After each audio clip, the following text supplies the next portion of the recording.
Oh, it's showtime. Can we get that second Drivers' Championship? Let's find out as we go to 5 red lights to the Brazilian Grand Prix. The final race in 2026 is upon us. Lights out and away we go. And it's the two nearest championship protagonists now side by side. It's Felipe Drugovich has spun it. No, no, no, no. The red flag's out. Oh no, how's that happened though? Lawson, well, he was in P4. How's he end up in P1? He's miles ahead. Can we now go for that pass, that final nail in the coffin for us to get the championship on the outside? Verstappen defends the inside line. We're on the curb. Verstappen gets back into second place, but we have another bite at the cherry because we get on the power early. We use the battery up the hill to the inside. We ease the car through and we're up into second place. Lawson, he's led the way ever since that red flag restart, and all the pressure has been on us to deliver, to overtake all those cars to get the position we need minimum to win this championship, and we've done just that. We can breathe a sigh of relief. Lawson will win the race, but we will win this second Drivers' World Championship.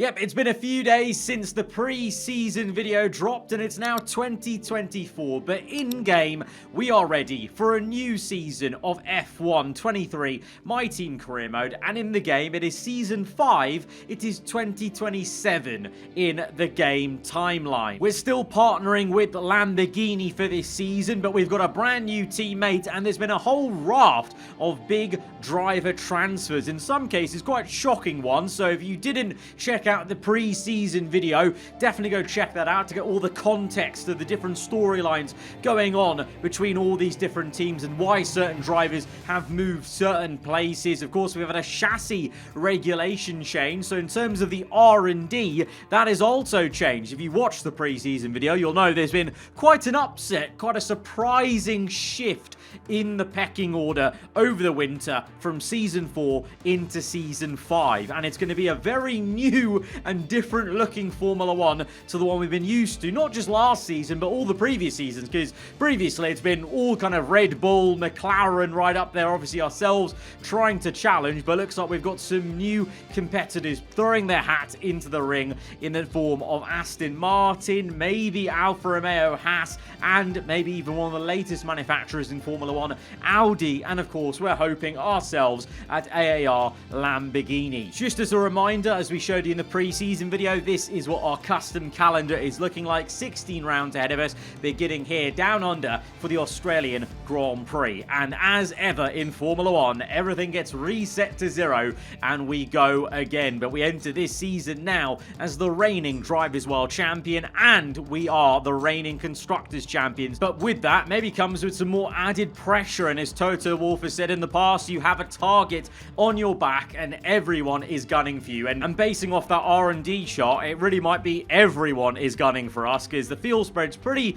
small. That R&D chart scaled in so tightly, and we've got some new names that have never been going for consistent wins and podiums now maybe up there. It's going to be quite exciting, and we've got an all-new car, obviously the same engine and aerodynamics, but the chassis is all new as that was reset in the regulation change going into this season, but we've done all the hard work in the previous 2 seasons, building our own engine, in Season 3, actually having it in Season 4, and going through the motions of unreliability, engine gremlins and hurdles. We've still got maybe one potential to unlock of some extra MGUK, but that will come later in the season. For now, we try and just do the best job we can in Q1, driving our car for the first time in anger around Albert Park here in Melbourne for the first round, and seeing what on earth the standings are going to be like, and everyone showing their hand maybe a little bit, and off the bat, I mean, that is quite a shock. Both Alfa Romeo Haas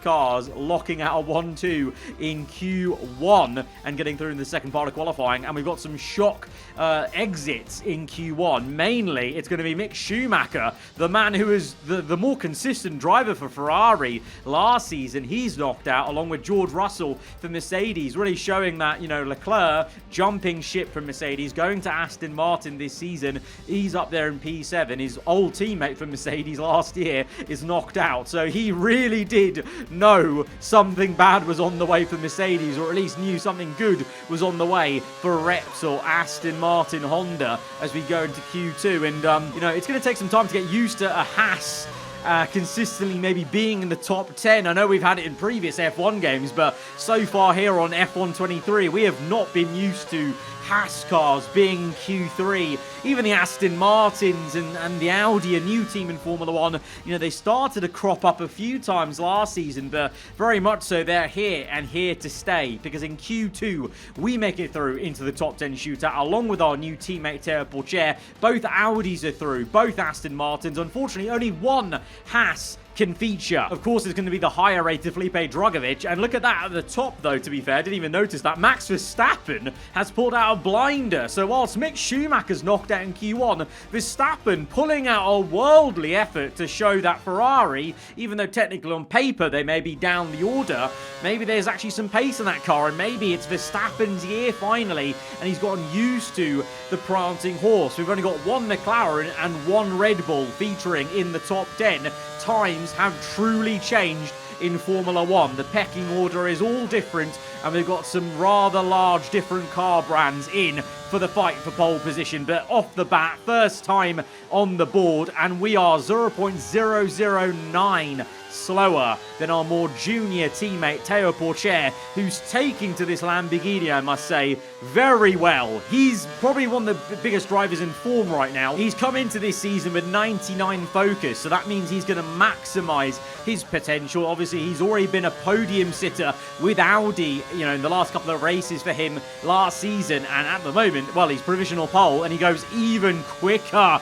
We have got our work cut out. I said I was kind of worried about what kind of monster we might make out of Pourchaire with our personnel upgrades with this team. We need to find some time. We're a bit desperate, and we've got it all crossed up on the curb there, upset the rear end, and we've somehow narrowly kept it out the wall to keep on going, but the time is gone. We've run out of time. The checkered flag has already fallen, and this is it. Just taking a bit too much curb. It stepped out the rear end, and we did well to save it, but that is our qualifying over. So minimum, we will start in second place, and it's not even going to be that. We're down to P4. Sonoda in the Aston Martin up to second place. Gasly, of course, Gasly's up there. Our old teammate who causes a lot of problems in his new outfit with Audi beats us, and he's in third place. Obviously, qualifying's never been my strongest suit, so not too worried right now, and to be honest, just more impressed by Pourchaire. You know, like Liam Lawson, who came into McLaren last season and immediately was quick. Pourchaire has come into our team, and immediately he is quick, which is very impressive indeed, but, you know, times have changed. We've got the Red Bull of Norris and the McLaren of Albon down in P9 and 10, and it's, well, Lamborghini, Aston Martin, and Audi in the top three. A very different outlook on Formula 1 now into this season. Verstappen does very well to be in P5, though, in that Ferrari. You know, R&D indicated that Ferrari was going to be struggling like Red Bull and McLaren, but no, Verstappen's got some pace there. And, well, Haas, well, I think they'll still be pretty damn chuffed with Felipe Drugovich up there in P6. That could be some solid points, which would be way more than they got last season. So, yeah, very, very different and exciting times. I mean, apart from us, that, you know, which is good for us that we're still up there, but all our rivals are going to be very different rivals, drivers-wise and team-wise. You know, we're not going to have a face full of McLaren and Red Bull anymore. It's going to be a very different outlook in these races, which is nice to see. Nice to have such a big dramatic change, and it's come in 2027 rather than in 2026 when we had the massive engine regulation changes. But I suppose the chassis change maybe has really shaken things up. Clearly it has, and others have been caught out. So we go now to the grid for the first Grand Prix in Season 5. No more testing, no more practice. This is the real deal, and it's make or break here at round 1 of this year's Formula 1 World Championship. The Melbourne circuit is certainly one that needs to be taken seriously. It's a combination of slippery surfaces and difficult corners, making it a very tricky track when it comes to overtaking. Drivers find it hard to pass and will need to take full advantage of those DRS zones if they want to have any hope of breaking through. Before we begin, let's take a quick look at the grid lineup for today's race. Matteo Pourchaire lines up on pole position, and Yuki Tsunoda completes the front row. Moving on to the rest of the grid, we have Gasly, the owner driver, Verstappen, Drugovich, Sainz, Leclerc, Norris, Albon, Oscar Piastri, Fittipaldi, Ocon, Bottas, Liam Lawson, Ricciardo, Mick Schumacher, Russell, Joe, Sargent, Magnussen, and Sergio Perez completes our grid. It's almost time for those 5 red lights to go out then. Let's see who can prevail today. A new season then, a clean slate where anything could happen. Natalie Pinkham is with me today as we get another year of Formula One underway. Well, it's clear, very clear conditions, and that makes it clear for the drivers because they don't have to worry and have that added distraction of fickle weather. They can concentrate on the driving and not everything else. We've around certainly them. got a lot of question marks going into this race and season. Question marks on all these different teams, new teams around us. How will their race pace actually cope? Can they actually convert some of these good qualifying? Tsunoda in P2, Gasly P3, Verstappen P5, Drugovich P6. You know, can they actually solidify their performance on paper into reality here?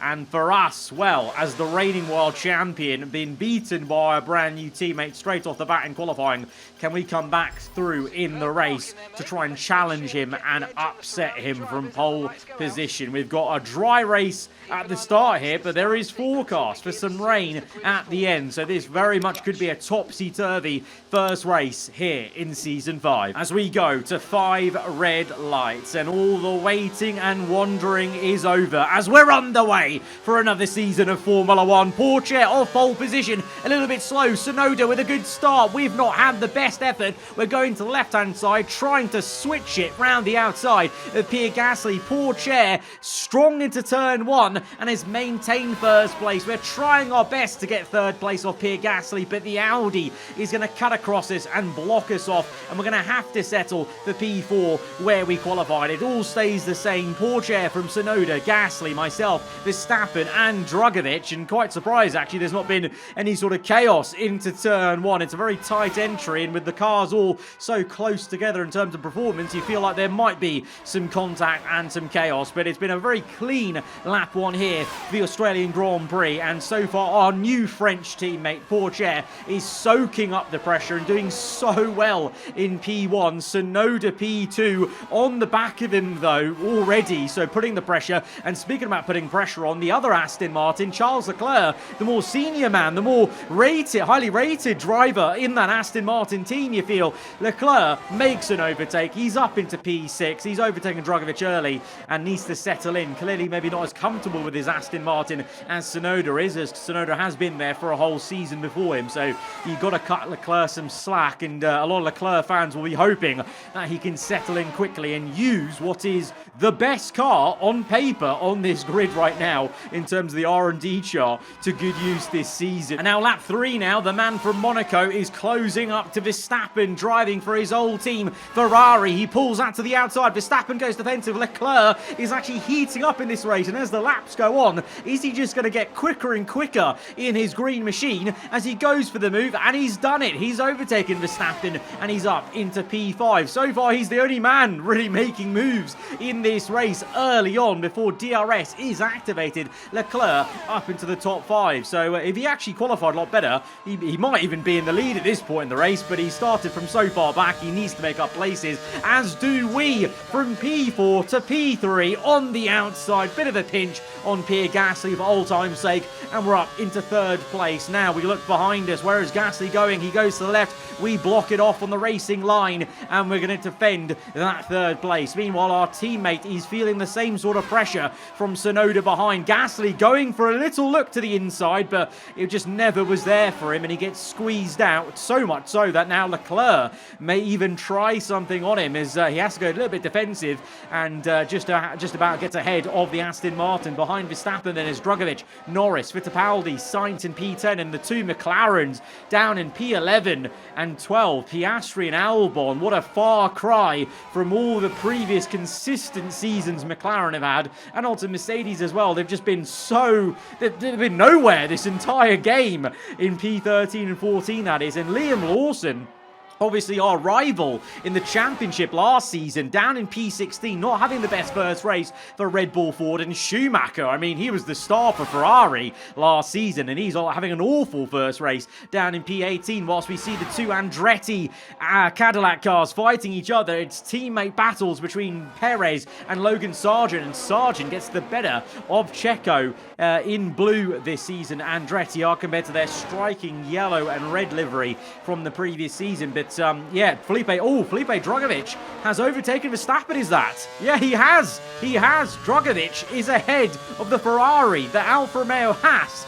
has overtaken the prancing horse as we once again nervously move a little bit about, look backwards, and look at Pierre Gasly all over the rear end of our car. We're going defensive to the inside. Gasly will go the long way around. He's got DRS. The Audi will go and get it side by side, but we're just going to try and edge out the elbow to the left to squeeze him out. Gasly squeezes us back through the next left-handers. We have to take all the track to keep third place, but Gasly at the moment is really piling on the pressure. We need to kind of get away, break that DRS, because I feel like we should have the pace to chase after Tsunoda, especially because, well, he's on the soft compound, Tsunoda, so you feel like eventually Tsunoda's tyre will wear out and we will have a bit more pace, and that's exactly what happens. 3 laps later, Tsunoda is now feeling the tyre wear.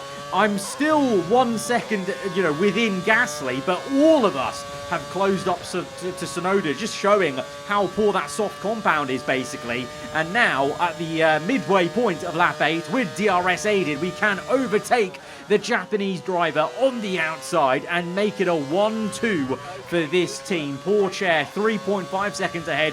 We're in second place now. We do have to do a little bit of work, though, on the exit to defend the inside line, but Tsunoda just doesn't have anything, because I think his soft tyres are just fully gone now at this point, so I wouldn't be surprised if he makes a pit stop soon, and soon enough maybe Leclerc could actually be the lead Aston Martin, as you've got now a train forming behind Tsunoda, tail-ended by Felipe Drugovich, who has overtaken Verstappen, and Verstappen has actually absolutely imploded. He's gone back 3 positions in those same 3 laps that we've caught up and overtaken Tsunoda, and meanwhile Tsunoda's teammate is overtaking Pierre Gasly. Leclerc with a great move on the outside of turn 1. I mean, Gasly got caught up a little bit with himself, bit of puff of smoke coming off the back of that Audi, and now he's got more company in the form of Felipe Drugovich. But this is great to see the 3 new teams towards the front of F1, Aston Martin, Audi and Haas, all fighting each other, and meanwhile giving myself and Porsche a little bit of breathing room. Porsche more so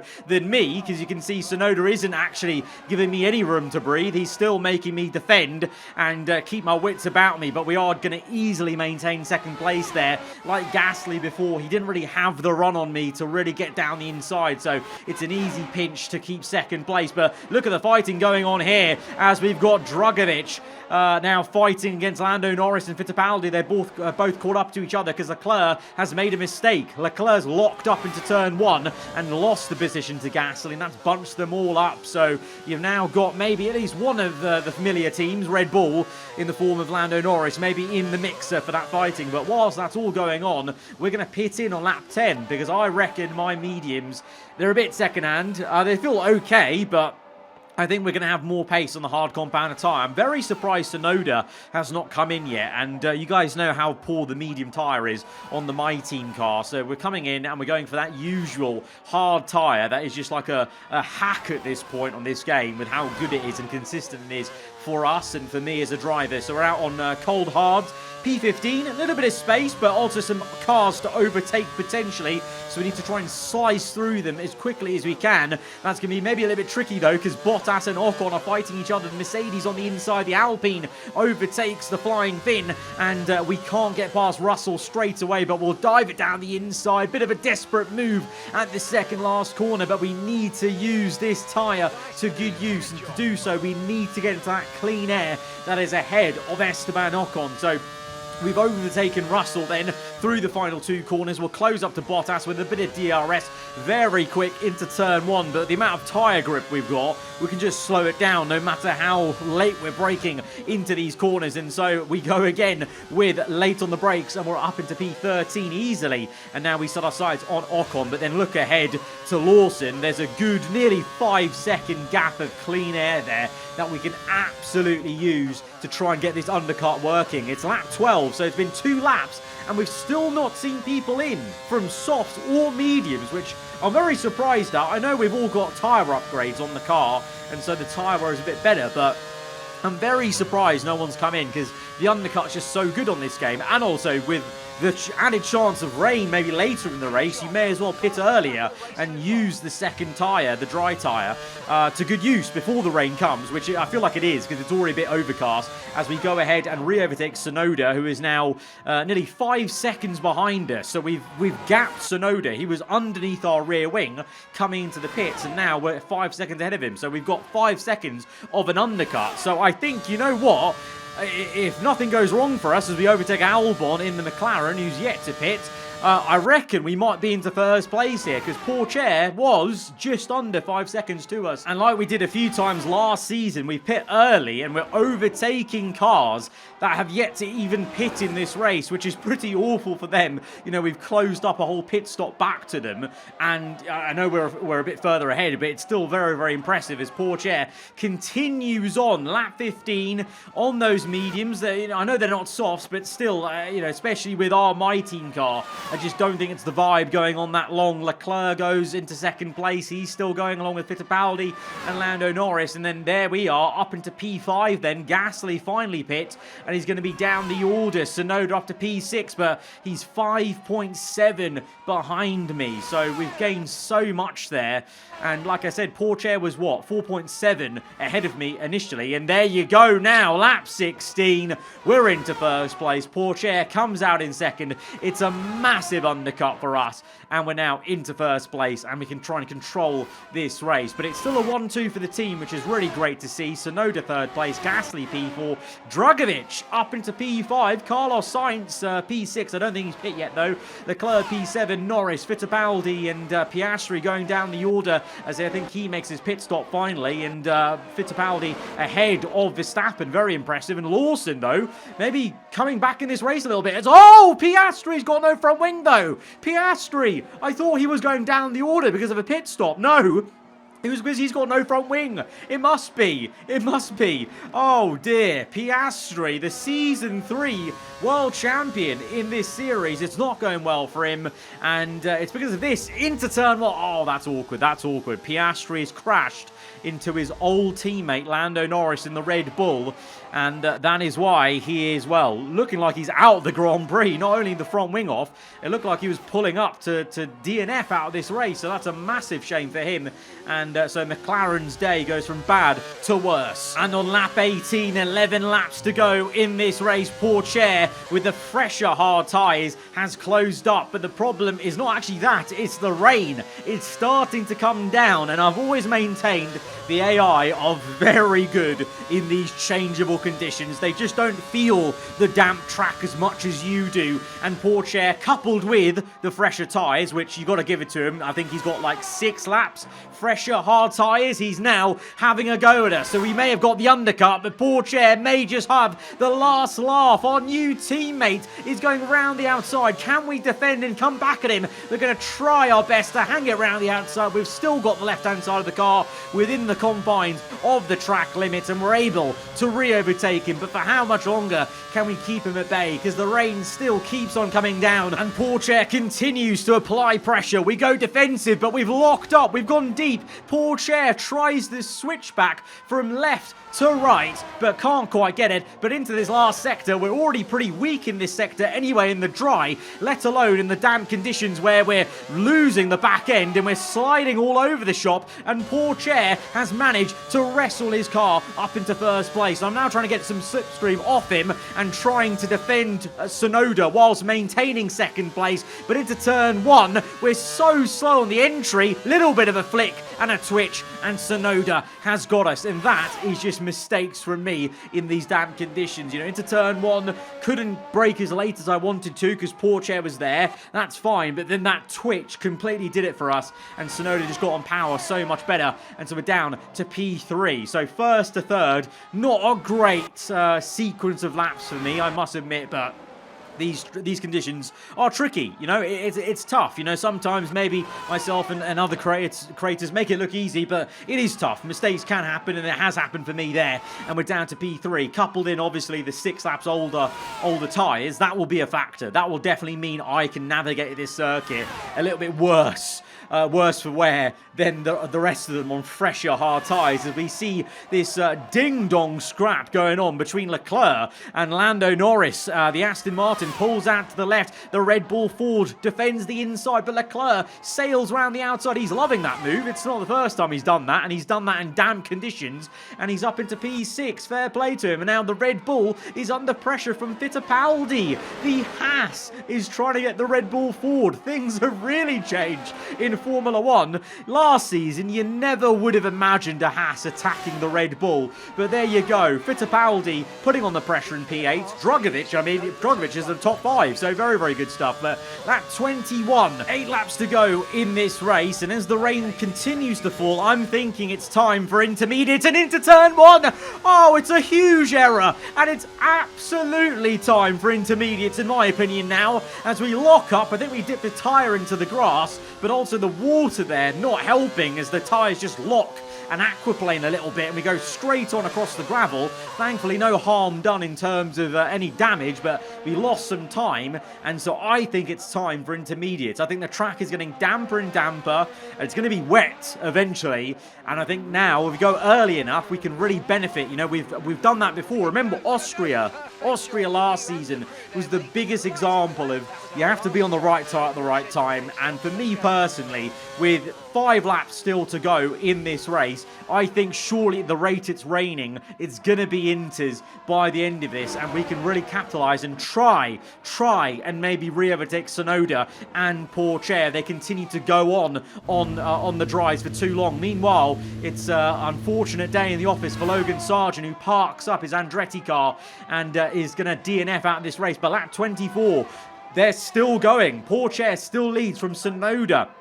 Gasly in third place in the Audi, very closely followed by Felipe Drugovich, who was putting on the pressure, but now the Brazilian has spun it in these wet conditions. The Brazilian makes an error. It's his 3rd spin in about 10 episodes, remember. He span twice in the last part of last season. I don't know what's in the coding for Felipe Drugovich's AI lately, but he's just spinning all the time. But that's surely from how damp it was on the curb, and so we get 1 free position. But at this point, we've been on these tyres now for what, a lap and a half, and there's no signs of anyone else coming in. And unfortunately, the rain isn't settling maybe as much as I was hoping it was going to on the circuit. It still looks just damp, not exactly wet. So I don't know, maybe I've tried to be a bit too clever here, and I made a mistake. Is Verstappen slow though? Verstappen slow? Oh, what a misery. What a misery for Ferrari. It continues their pain. Verstappen's out with a mechanical issue, so we get another free position. And then, lap 26, there's a safety car that is out. Now, this may really play into our favour. Surely, with a slow safety car period, this track is going to get wet enough for Inters. They're all going to have to pit, and that's when we're going to get into first. But the reason why there's a safety car, this is the only reason I could see on the replay cameras, is these two had a bit of a coming together. Maybe some carbon fibre came off, and that's why it came out. That was the only reason I could see why this safety car came out at that point. But I was getting quite excited thinking that we could just easily roll into first place because everyone will surely be in the pits, right? Wrong. No one's in the pits. No one's pit for Inters.